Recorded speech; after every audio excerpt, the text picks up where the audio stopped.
There's a scene where Paris Hilton is supposed to come down into the bar. She just doesn't show up that day. And our director just decides, okay. And he goes to the prop person. He's like, go get a life-size cardboard frame of Paris Hilton. And that's what he does. He gets a cardboard cutout of Paris Hilton. And they're going to put her in the scene.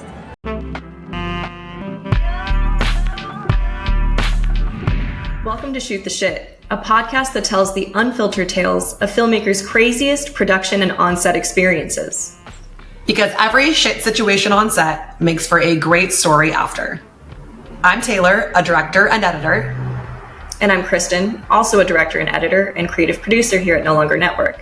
And today we're talking with Bryant Marcontel, who is a director of photography. And I'm pretty excited to have him on because we haven't spoken to a director of photography, so I'm sure he's going to have some very interesting stories for us. Welcome to the show. Hey, how's it going, guys? Very good, thanks. Thanks for joining us. Yeah. So do you want to give us just like a little overview of your experience in the film industry so far? Sure, yeah. I'm a DP based out of Los Angeles. I've been doing it for about 10 years now. Mostly narrative, but also some commercials, some music videos, and some documentary. I cut my teeth as a focus puller, still listed as a local 600 First AC. And have a lot of experience in kind of every aspect of the camera department.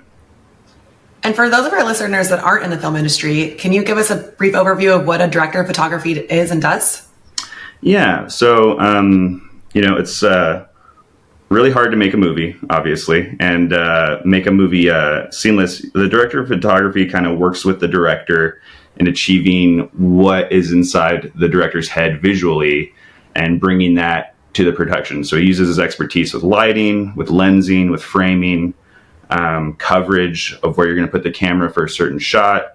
He works with the director to get that vision out of his head and achieve that look on camera. So he knows a lot about, different camera settings, different lights. He's working with his gaffer to kind of handle all the logistics of all that production. And a good one will, make the director happy with what he's seeing on the monitor. Nice. Awesome. Thank you. Mm-hmm. Well, should we dive into some of your stories? Of course. Yeah. Let's do it. We've had some conversations with people about the dynamics between coworkers and other people you're working with. Do you have any stories to share with us about sort of entertaining coworkers or difficult coworkers? Yeah, definitely. So this one is the one that comes to mind is gonna be from when I was a First AC a couple of years ago. I was working as a ACAM First AC on a pretty multi-million-dollar feature with a director who is kind of famous for flaming out and blowing up a decade ago. And he's a very eccentric guy. He basically got this movie funded through, I'm not going to say the name of the movie, I'm not going to say the name of the director or any of the talent, but this movie was basically his kind of calling card to get back in the industry. And it was self-funded by the main actor, who wasn't actually an actor, but more of a rich daddy's boy who just wanted to make a movie, right? And this was based in Los Angeles, and fully union, had a lot of toys, had a lot of just everything you would want for a film, except it was directed by kind of a crazy person. He was the director, he was the DP, he was the operator, and he kind of ran the entire thing. It was a very weird experience trying to get a sense of what this production was going to be like in prep. I applied for it off a Facebook ad. I was coming off a show. I saw a producer that I never, that I didn't know, just kind of looking for a First AC. I was like, oh, I can do that, right? And in the prep, it didn't really feel like the movie was ever going to actually happen, because it was very communication was kind of lackluster. I knew who this director was. I looked him up on YouTube, saw all the crazy, there's several documentaries talking about this guy's epic flame out of the industry. And now he's 20 years older and kind of kookier and more zany. On day one of the shoot, it kind of became very apparent that this was not going to be a real movie, or at least not a really traditional movie. The gaffer had no information. The key grip had no information. I had no information. Those are the three department heads that are working under the, DP/director/operator. The way that he would work is he would basically shoot the set on an 8mm fisheye lens, which, if you don't know, it's just like a very ridiculously, like a security camera lens. He would have the camera rolling around on sticks, kind of shoot one direction, and then pan over and shoot the other direction. And then he would request a 100mm macro. And then we would shoot a 100mm macro, which is like a frame like this of each actor, one direction, the other direction, rinse and repeat. We would go back and forth on scenes like that. And no one really knew what was going on. He kind of just did his own thing. But it was actually kind of cool because after I'm sure you guys know this. You have the first day jitters, right? You don't know exactly what's going to happen on this production, and you don't know exactly what to expect. But after 6 hours, I kind of look at the gaffer. We we get this. We have 3 months of scale work to just kind of low stakes. He would never light it. If he had needed a light, he would just put a light right behind the camera and just blast the talent. And it had some pretty engaging names attached to it. There's this one time, and this one action scene. So essentially, this is after 2 months of shooting this film, everyone's kind of checked out. We kind of have to do our job as competent crew members, but this movie doesn't matter, right? It's not gonna, even though the super rich guy who he's kind of it's not his money, it was more of his daddy's money, funded this whole film, and he also co-wrote it with the director, and we have to do our jobs as competent film crew members, but there's no stakes at all to this production, which is kind of a really relieving thing, right? Were you guys feeling like the director was not competent in this situation? Yeah. Just wacky. Well, we all saw what we were shooting, We kind of saw what it looked like. The talent, some pretty named talent, very confused, very apparent that they probably regretted agreeing to this production after seeing kind of how it was going for a while. But I guess money's money. And yeah, it was kind of a... I guess a little bit gaslighty in that, well, this guy made this really amazing film 20 years ago. He must kind of have some, and he also shot, directed, and operated that one too. But yeah, it was it became you could only convince yourself that maybe there's something going on. Maybe he just kind of sees something that we don't, and in the edit he's gonna figure it out. And I don't know. Apparently it's getting submitted to festivals right now. We'll see how it does. Everything's submitted to festivals. Everything's submitted to festivals. I actually talked to the producer. Yeah. I actually talked to the producer a few weeks ago, and he was like, "It's the producer that hired me, and he's also an interesting character." But he was telling me, "Oh, it's a movie that's never been made before." And to me, that just sounds like it's gonna be some avant-garde kind of just nonsense and just chopped up edited wise, and who knows if anyone can follow the story, right? So you haven't seen the finished film yet? No, it's coming out soon. Coming out really soon, or at least I think it's submitted to South by this year and Sundance this year and stuff. Okay. So okay, nice. Submitted, but I don't know if it got in, so I doubt it. But yeah, there's this one particular day, and it was a really tough day. It was kind of a peel of a day. It was the one weekend of this shoot where I was like, this is hard. This actual production is killing me. We were shooting the main talent's mother get into a motorcycle crash. In the script, it just reads as one line, there's an explosion in main character's head. He visualizes it. Yeah. And our director kind of took that, and no one was aware that he had this in his head. We were in the middle of production, and this was just kind of treated as we'll VFX, whatever. overlay explosions like in front of his head to represent that. And then I just overhear this conversation with the line producer, and he's saying, no, I need to see the mother on the motorcycle going down the highway. We need to see her falling off the motorcycle into the cliff. We need to see huge explosion, like, and it has to be real, and it has to be like actually like an explosion. And no one could tell this guy no. It was very interesting. No one could just like be like, well, that's ridiculous. It's not on the budget. We can't do that. So we ended up doing it exactly how he wanted us to do it.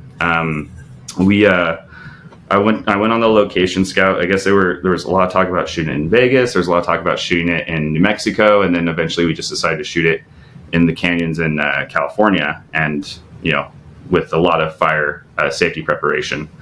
And the funny thing is, so for the actual motorcycle stunt stuff, right? Our director, he loves to just kind of shake the camera on the tripod head. He loves to just like kind of shoot like this and whip pan around and do kind of weird shaky camera footage. We rented a process trailer with a techno crane to go and shoot our main actor, who is also being pulled by the process trailer, and to have like really dynamic fluid shots going all around her, right? This is a very expensive rental. A lot of like, production, logistics to go into this. And you have to operate that with wheels, with wired wheels. And when our director realizes that, I'm sitting next to him on the process trailer, he's just like, wait, what? Well, I can't do my thing then. So we take the camera off the process trailer. We take the camera off the techno crane, and we just put a tripod in front of the motorcycle so he can just do. So all that money just kind of wasted. Yeah. Didn't even end up using it. Yeah, and he also didn't like talk to. I mean, he's also the director of photography, right? Like he should be able to know that that's the case, and also like have prep work done. But like I said, I mean, this thing was they were figuring out how to shoot this thing while we were in the middle of production, because no one knew that he actually wanted to shoot it that way. So it was all just very, chaotic. It was like being figured out, the plan as you guys are shooting. It sounds like the pre-production didn't really happen for some of this. No, because everyone was just under the impression it was just going to be like some explosion that kind of just like was going to be an overlay or something. It wasn't a scene. It wasn't written as a scene. It wasn't written as like anything. It was just like he hears on the phone, your mother got in a car accident, and explosions like go off in his head. But instead it became all of this unwritten, unplanned stuff just because, and our director just didn't tell, the line producer didn't tell anybody about it. And then we were figuring it out in a week. It was interesting. Did anyone do a shot list? Like, wouldn't you kind of... No one does anything for it's all in his head. It was the most strangest experience ever. No one knew. We would hang out on set for like 3 hours at the beginning of the day. And we're just hanging out, like my camera's built. I'm just, we're all just kind of shooting the shit. And then eventually we'd kind of see him like kind of walking around, strumming his guitar, kind of muttering to himself. And then we know, okay, we're going to start shooting in like 30, 40 minutes. And then it would just be like, go, go, go. And we would just shoot it the way I was telling you, 8 mil, 100 mil, 8 mil, 100 mil. Just, it was not the way you would want to shoot anything. At least I don't think so. It's just like kind of an interesting thing where, because he convinced this one person, the main actor who's not really an actor but wants to be an actor, to trust him, he got I would assume it's like a $30-40 million feature. I mean, and that seems like movies in general are kind of poor investments, but that seems like you're just kind of burning your money and just kind of recording it on the best cameras ever. But yeah, it was a wild one. I did enjoy it because it was just, you didn't really care. He really respected me because he had no idea how to deal with the technical stuff with the camera. But and maybe in your experience you kind of see this, like art people, because people know what decorating is, they seem to really like come down on art in a weird way. Like they will like kind of give art like shit because like, oh, why is it taking so long? Oh, that painting is kind of just like, or the classic, it fell off the wall or something. But with camera, it's like, oh, I don't know, like what all those cables and boxes and stuff do, and let's just give him the time to do his thing. So he just like really like respected me, but it got to the point where like, oh yeah, this is actually good. So there's this one day, and I'm just gonna say her name because I don't care. There's this one day where the whole bag of they're obsessed with getting celebrity cameos throughout this entire film, right? And there's this one day where like a whole saga where we're supposed to get Paris Hilton. And Paris Hilton is, you know, she's not super famous, good actress, but she's, you know, a famous person that they just need to get. And I think she was friends with the rich financier. Well, there's a scene where Paris Hilton is supposed to come down into the bar, and she just doesn't show up that day. I think she said she was sick. I don't really remember, but she just doesn't show up. And our director, we find out like, you know, mid-morning, you know, she's not going to show up. And this is the second time she goes to the production. And our director just decides, okay. And he goes to the prop person. He's like, I need, go get a life-size cardboard frame of Paris Hilton. And that's what he does. He gets a cardboard cutout of Paris Hilton, and they're going to put her in the scene.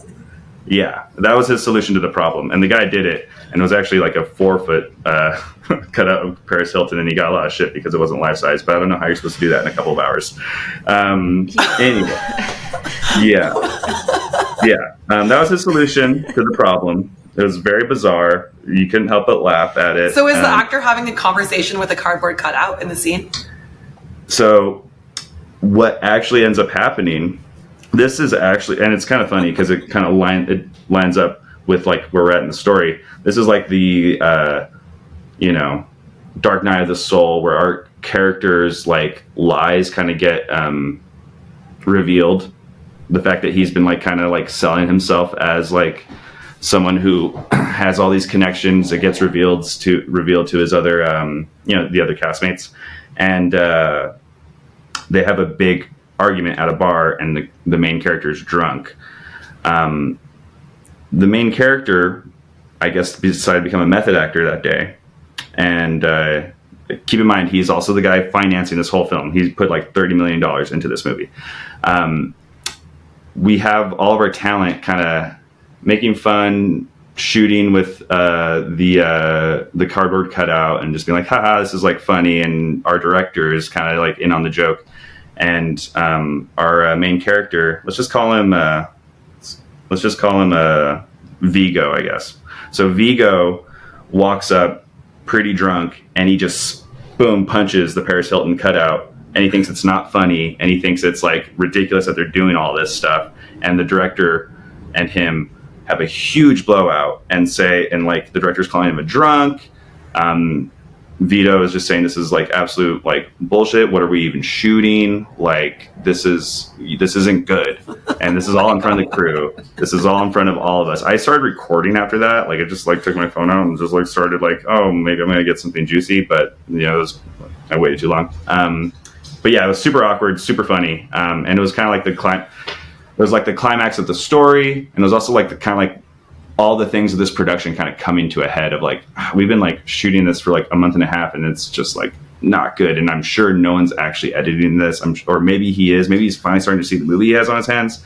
But yeah, it was that was the biggest, like, it was like kind of out of a movie, just like or out of old school Hollywood, just like a director and an actor just fucking yelling right at each other in front of everybody, in front of the other cast.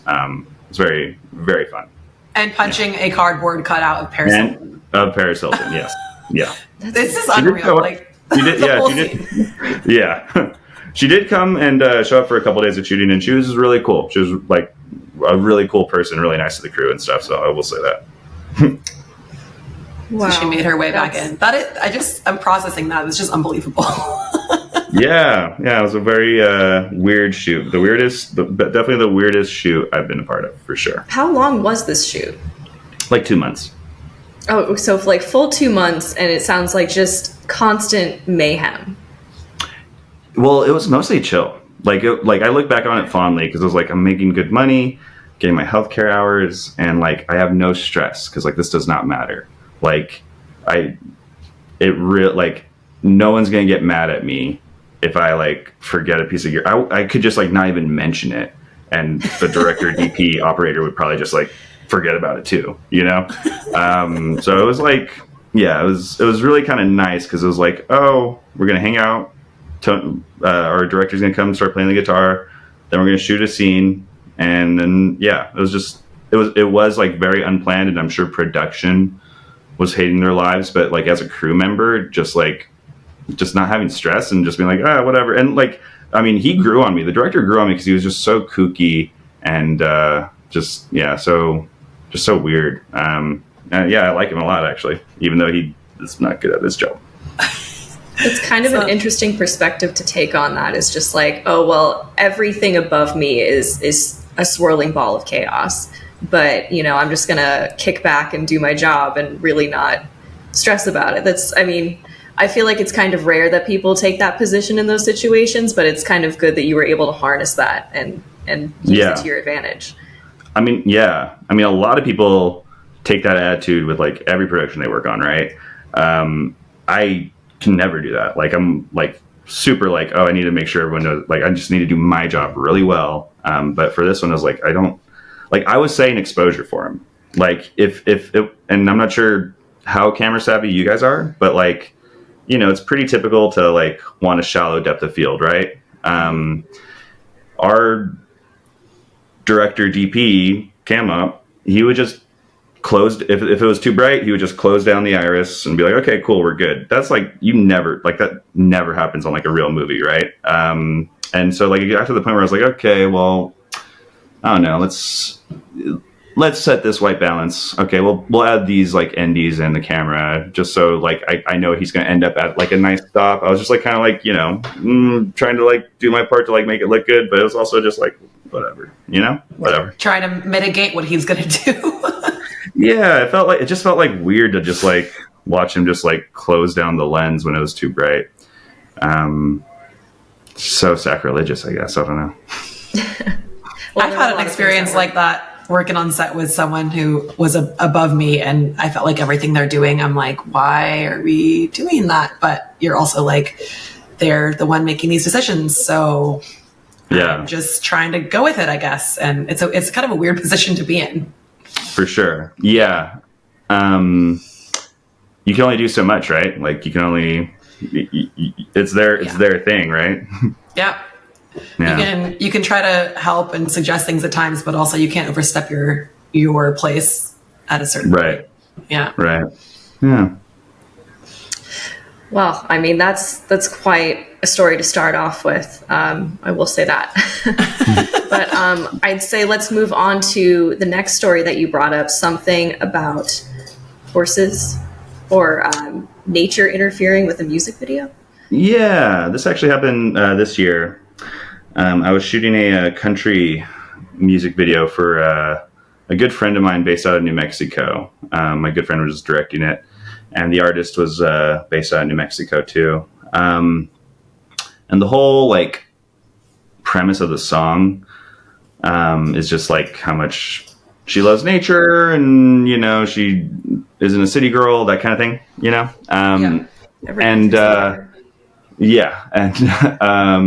You know, so most of the music video was just kind of her performance in several different iconic New Mexico locations. And the like climactic finale was going to be her riding a horse through white sands at like sunset. Just like some really pretty stuff, and you know, just just like kind of that kind of vibe. So I was helping my friend with pre-production. I was like kind of helping him produce it, and getting a horse in white sands permitted for a film shoot was just like a lot of just a lot of logistics details, a lot of money that was spent. And we had been on the shoot for like 3 days, and the last day was going to be in white sands, and we'd been checking the weather and it looked pretty decent. And then like the night before, we're like, oh, looks like it's going to be like 30 mile per hour winds tomorrow now, all of a sudden. And I was like, I guess that's not that bad. And then that skyrocketed to 45 the next day. And as we're pulling in, it's, we have probably like 25, 30 people on set with us, some PAs, the horse wranglers, my crew, and just some other production people and people that are with the artist. And we just gotten done with the meeting for White Sands, where they tell us like, hey, don't do this, don't do that, treat our white sand with a lot of respect. And as we're driving into our location spot, we just like see this like cloud of doom blowing in, and all of a sudden it is just so windy and sandy, and you can't see 4 feet in front of your face because it's just a big white washout.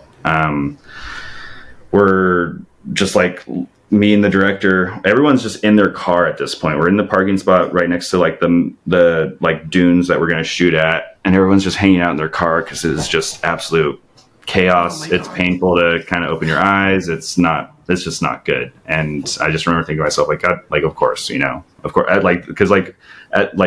by the day before, it was like too late. Like, everything was like set in stone. We already paid the horse wranglers. We already paid all the crew. And we were going to have to shoot today. I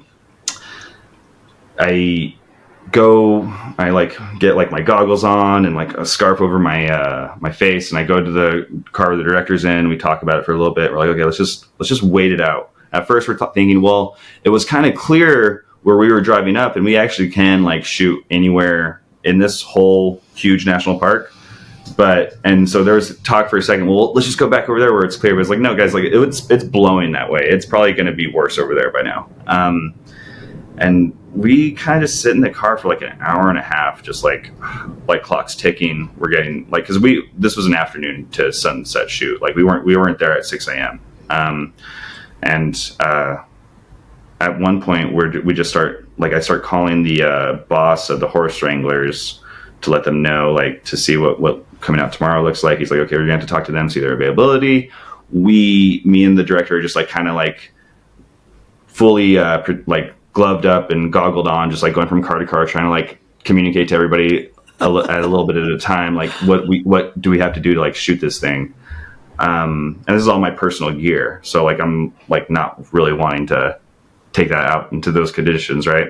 Exposed to the sand and the dust and all that. Yeah, it's not worth it, especially, this was not like this was definitely not a high budget music video. This was a low budget music video. And at one point, I guess I let it slip. So the horse came from, originally we were going to get like an actual movie horse out of LA. They were going to drive down and meet us there. But the insurance required for that, it was just like, we ended up saving like $4,000 or $5,000 getting my friend's nephew, who owns a horse ranch, to get him and come out with his buddies to like help us with like to bring the horse out. And I started calling my friend who facilitated everything, and he's like, oh yeah, if he's down, then you're down, and then you're good. And I just like kind of let it slip. Like when I'm starting to talk to the horse wrangler, I'm like, I'm mentioning to him, well, like, is it okay if you guys come out for like, $200 tomorrow? And the horse wrangler's like, well, yeah, definitely, because that's what I'm making on this, right? And we're like, just so we're clear, like, we'll get everything for $200. And like, I just kind of like in the chaos of it, just let it say, well, I mean, we're paying like $3,000 for this horse, and the wrangler's getting like $200 a day.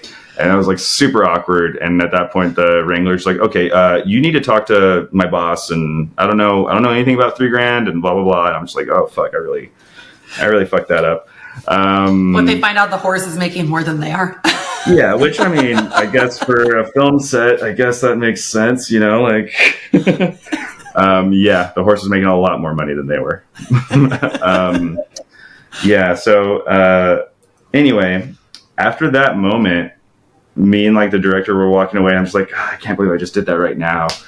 And we're just like, we look at each other, we're like, okay, fuck, we just have to shoot. Let's just fucking shoot this. And I like strip down the camera, and we just like kind of simplify some things, and we start shooting. And at first you can't see really anything. It just kind of looks like we are maybe in a weird studio where it's just like really fogged up or something, you know. But it does start to clear up after like an hour. We probably end up having like 2.5 hours to actually shoot with like decent clarity, and like by the end, by sunset, it was like all clear, all good.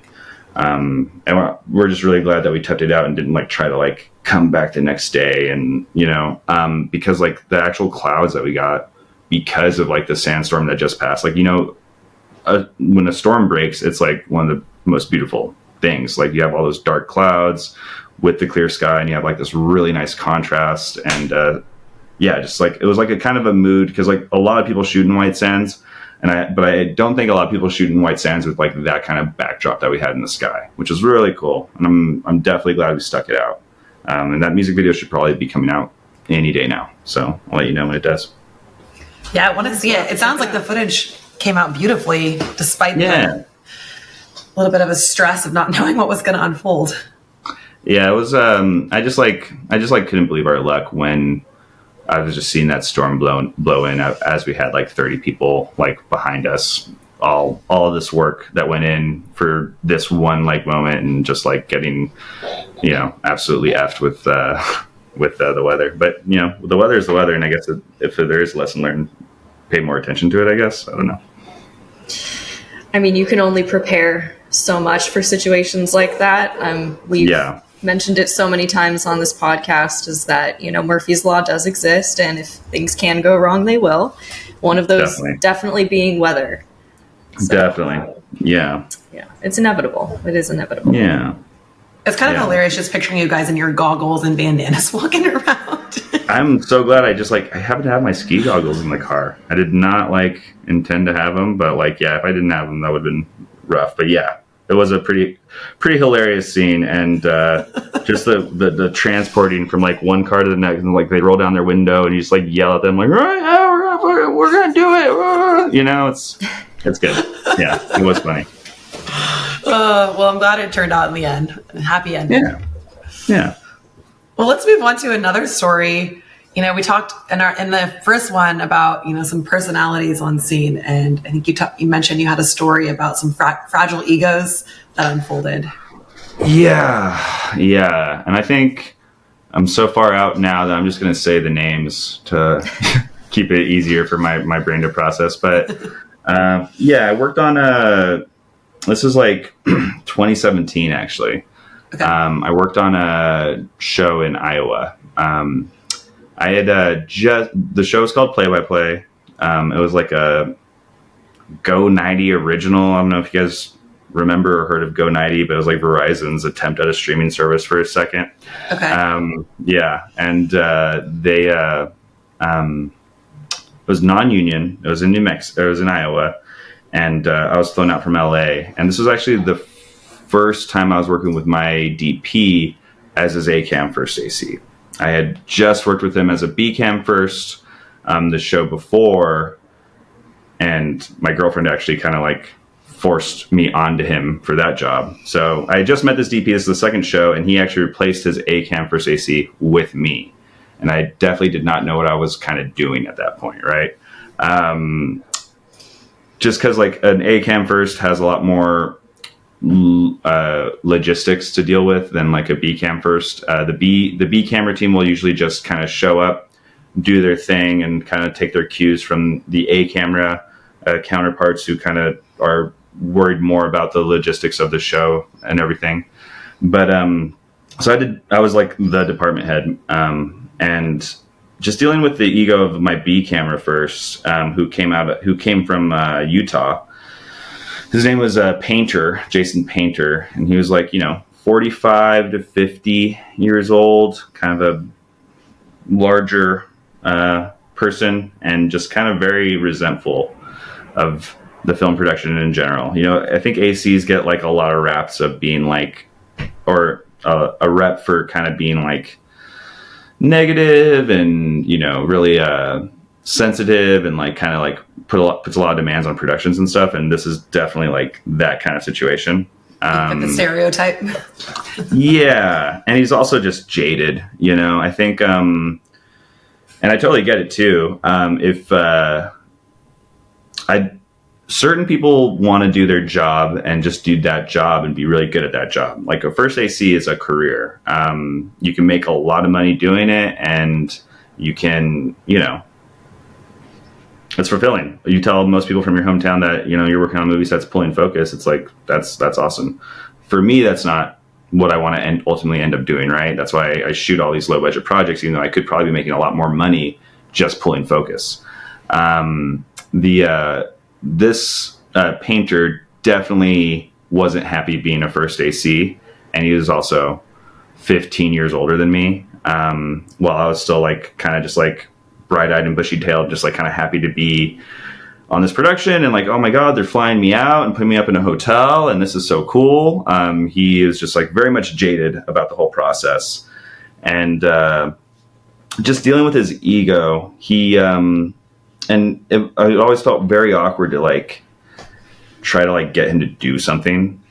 Like, we only had 1 second AC. It was my buddy Mark, and so like I would, you know, have to replace my batteries, or just do a lot of like pick up the slack, right? Like, there's a lot of things that have to be done like on a day by day or minute by minute basis, and he just would kind of sit down, plop down in the corner of the room, and just sit at his monitor, pulling focus, but like he's B cam, so he's not really working that much, and just wouldn't help out at all.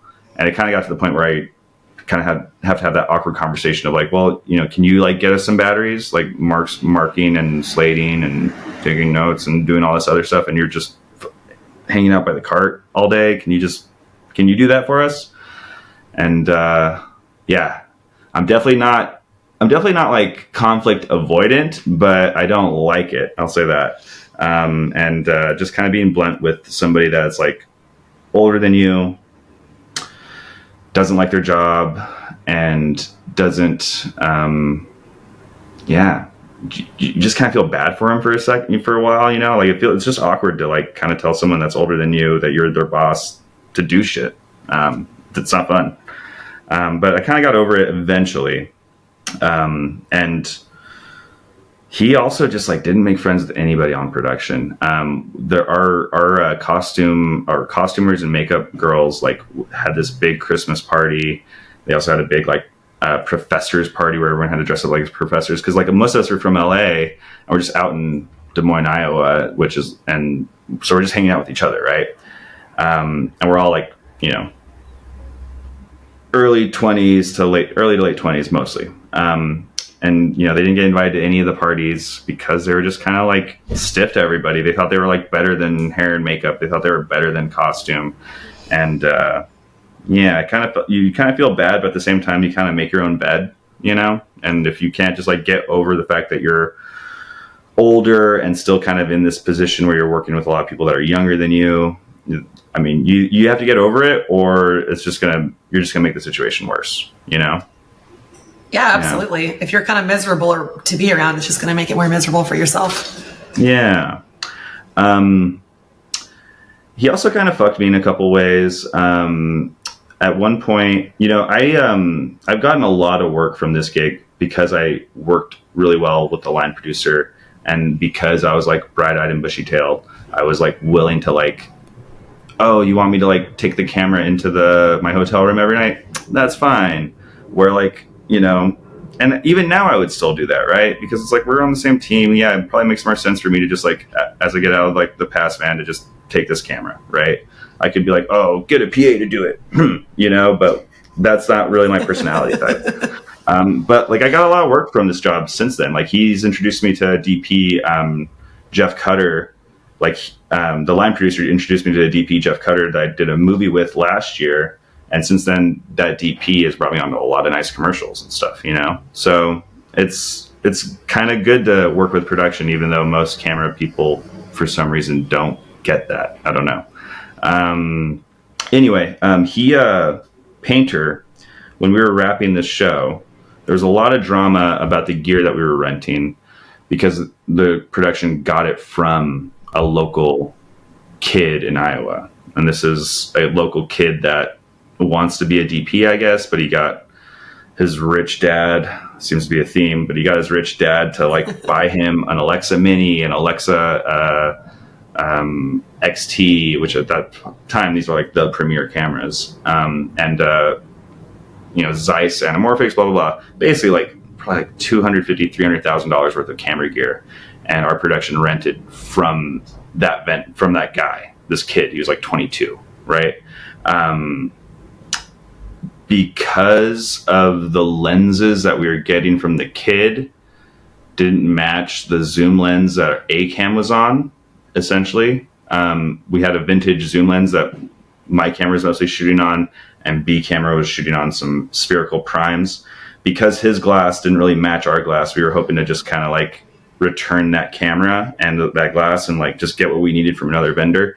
And this kid, I guess, because maybe he was really relying on this job to like be, I don't know, I guess he overextended his daddy's money or something, but he wanted to get lawyers involved with us trying to like terminate the contract early.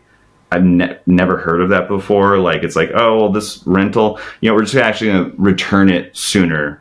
That's kind of how it would work for a vendor. You're like, oh, well, you know what? Our date's changed. Here you go. Or we're just going to go in a different direction. Here you go. We'll pay you for like what it was. This kid said, no, you signed a contract. I'll get my lawyers involved, blah, blah, blah. And so I had to get on a phone call just to like talk to that kid's lawyer, our line producer, and our production company's lawyer, to explain why we wanted to return the gear. And it was very weird, and it felt like not really appropriate for me to be in that conversation. Like, it should just be kind of simple, but like, I guess since I'm the camera guy, I can tell them. And so I just kind of just say, well, your glass doesn't match. It's kind of shit. Your gear sucks, dude. Get fucked. But not really. But so circling back on Painter, when we wrapped this show, it was a 4-month show. For the audience that doesn't know, when you like wrap a production, basically you kind of build out your camera to be very specific to your job. And then when you're done with that job, you kind of have to build it back to being stock. You have to take all the accessories off and kind of just like make sure you're giving the gear back as when you got it, right? I'm wrapping the job and I'm asking Painter if his lenses were good, the primes.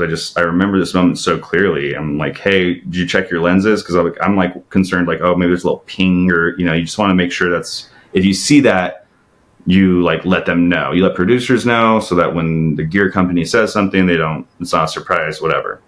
And we had 2 sets of lenses, and I asked Painter, hey, are your lenses good? And he says, yeah, they're good.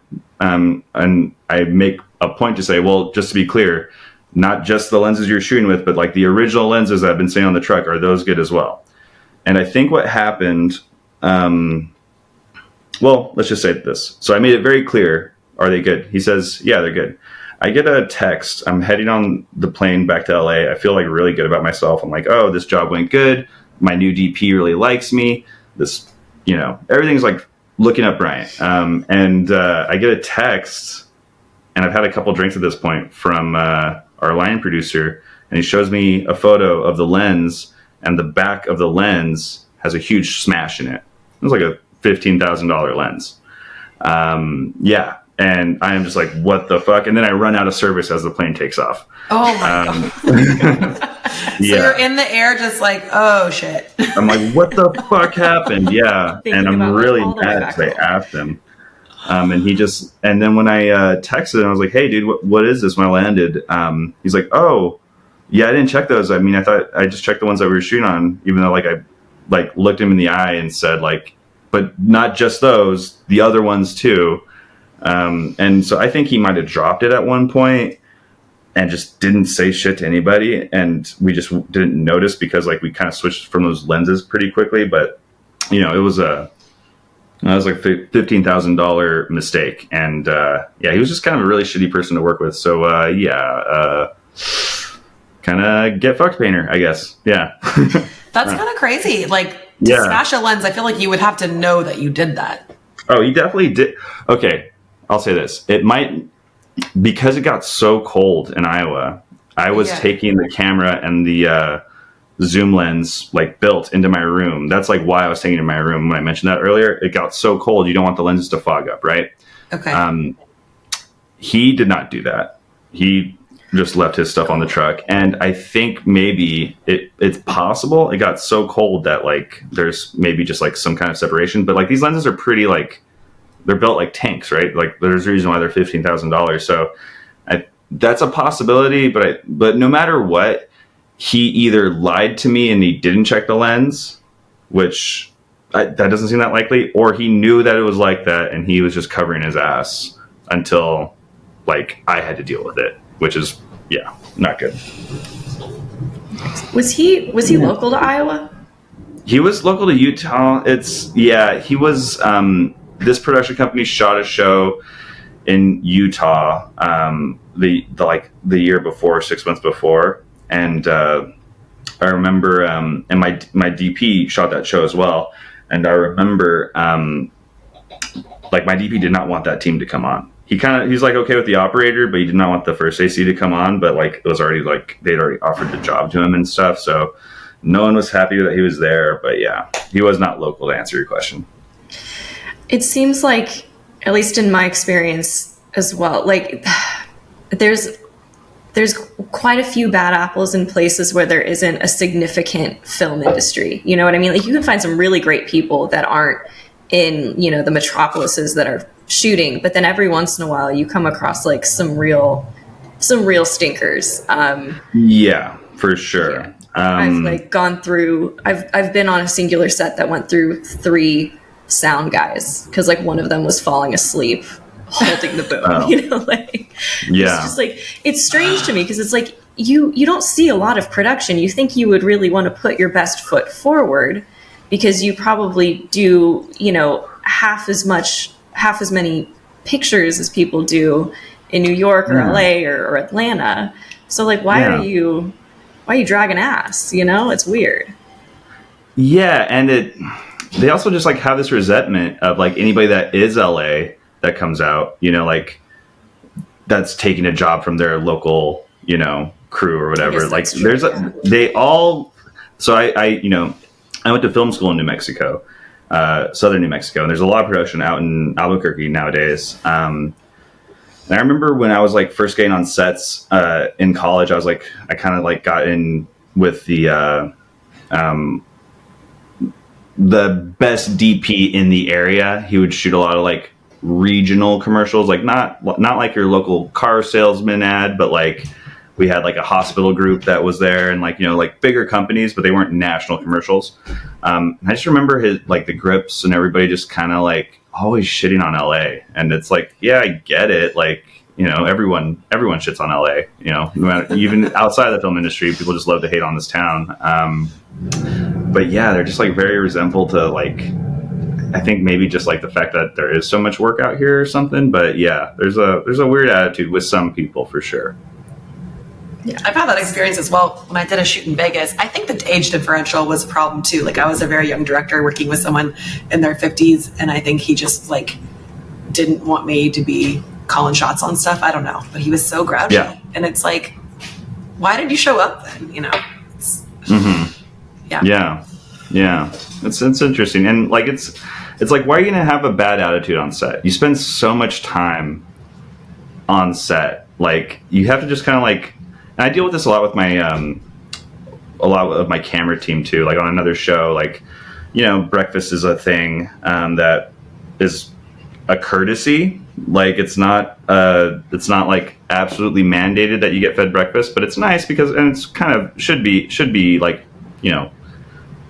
mandatory because like you spend so much time on set that like you really don't have time to like make breakfast. But I remember on a pretty big show that I was working on a couple of years ago. Again, this was when I was ACAM first AC for like a 12-person camera team.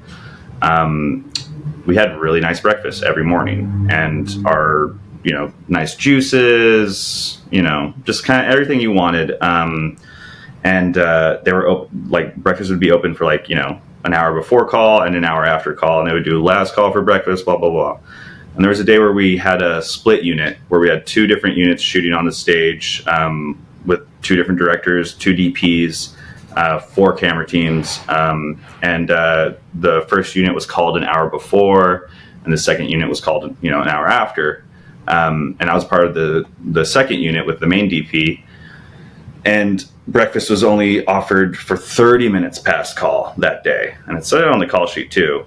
And after like 45 minutes, when our utility was going to get breakfast for everybody, and like some people didn't get breakfast, and my team was like losing their shit over it. And I'm just like, guys, like they wanted to like me to write an email to producers and be like, well, someone should have told us. And it's like, dude, like breakfast, like you're supposed to show up early to get breakfast. Like that's like the idea of it. Like, and yeah, just like people get really resentful really quickly. I think we're pretty lucky to work in this job.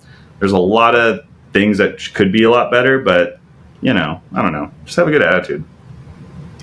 It's hard for some people. I mean, I've been on sets where it's been exactly that. Like we went a little bit over time and they're like, where's second meal? I need second meal. And we're literally 5 minutes away from wrapping. Do you literally want to sit down right now and eat like shitty lasagna?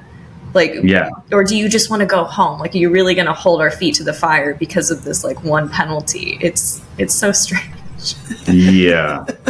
There's definitely like a balance to it. The second meal thing, like, yeah, it's, I don't know, I might push back a little bit if it's like, well, if you go over, because I think there's like a grace period, but if you're like going over like an hour and like there's no like walking meal, then like I think maybe a meal penalty is pretty appropriate there. But yeah, obviously there's always gonna be a tension between production and like crews when like you're kind of like motivated in kind of opposite directions, where and this is like for all work in general. Laborers want to get the most money for the least amount of work, and people that are management want to get the most work for the least amount of money. And like you're on the same team though, and you have to like remember that. Like I don't know. Of course, yeah. In this particular case, it was one of those weird sets where people just weren't on the same team. Like no one was trying to short anyone. It just was a weird circumstance, and this was the game that they were playing on this side, and that sounds annoying. But going back to the age difference thing, I just want to say I think that the age difference in filmmaking specifically is almost kind of a humbling experience, because you can like pop into this industry at any age and really take up as much space as you're capable of taking up. And I think maybe that's why some people have sour attitudes. But like, it kind of levels the playing field, and it creates opportunities no matter what your age is. Whereas probably working in like finance or something that is a little bit more hierarchical, that is not the case. So I can see why people would feel shitty about it, but also like it's on you to make what you want out of this, Definitely. I mean, the attitude is also not going to help you in that respect either. Like if you're not happy, it's definitely interesting, because like I've definitely, as I've gotten older, I've been on the other side of that, where I'm like, oh man, I'm like working as an operator for a DP that is like 5 years younger than me. It's like, god damn it, like you're always competitive. I think most people that like get in this industry, at least like people that want to be like, on the creative side of things, like you have ambition, you want to be successful. And it's really like, it's just, you kind of have to just remember to like, not just compare yourself to, people that may on this current project be slightly ahead of you. Cause it's like, it's just like it's not going to benefit you at all to think like that, Enjoying this episode? You can find the extended version via the link below. While you're there, please give us a like. It really helps us out. Well, do you have anything you want to share with us as far as what you're working on now, and you want to share where people can find you, follow you online? So I shot a pilot for a web series a few months ago called Immigrants. It's directed by Mustafa Knight. I think if you just Google Mustafa Knight Immigrants, you'll probably find the YouTube page, which will have a lot of the kind of marketing for it. My website, you can just go to bryantmarcontel.com. It's going to have a lot of links to different projects I shot. The music video that I was talking about earlier is called Wild West Dreams, and that's going to drop any second now. Excited to see it. With that, that's it for Shoot the Shit. Thanks for joining us. Join us for the next shit show. No Longer Network.